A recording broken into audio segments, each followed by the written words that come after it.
Bonjour, bienvenue aux méditations quotidiennes pour les femmes. Aujourd'hui, entre ses mains.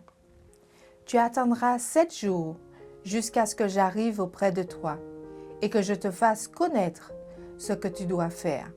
Dans 1 Samuel 10, verset 8. Attendre, un vrai défi. Comment rester à ne rien faire lorsque notre organisme sécrète des hautes doses d'adrénaline pour nous pousser à agir?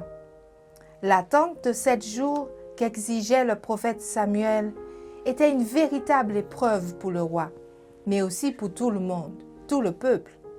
Quelle était la raison d'une telle demande de la part du prophète? Il était nécessaire que le peuple et le roi apprennent 3 leçons. Exercez la patience.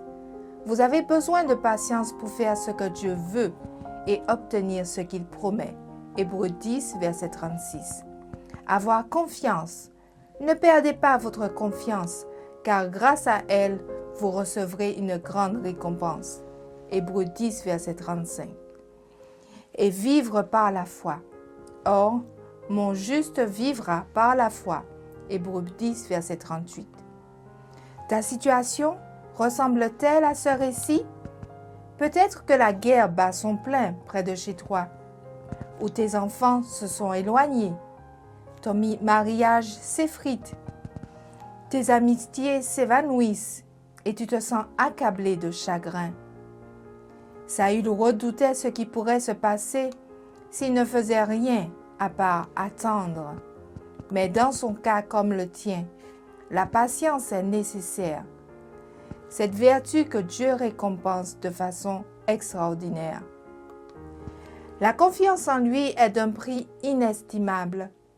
La confiance est indispensable pour attendre sans désespérer. Jésus a démontré qu'il est digne de ta confiance. Espérez en lui avec patience. Ne tente pas de l'aider à faire sa part. Dieu te demande aujourd'hui de faire sa volonté.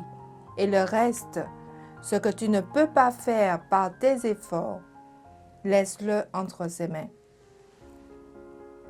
Avec confiance et patience, attends qu'il agisse. Avoir l'assurance que Dieu est à l'œuvre, bien que tu ne puisses pas le percevoir, est la démonstration la plus fiable que ta vie est entre ses mains. La mission de Saül était d'attendre patiemment la manifestation divine, confiant que sa foi ne serait pas frustrée. Tu dois attendre patiemment toi aussi, confiante que tes problèmes apparemment sans solution seront entre les mains du Seigneur.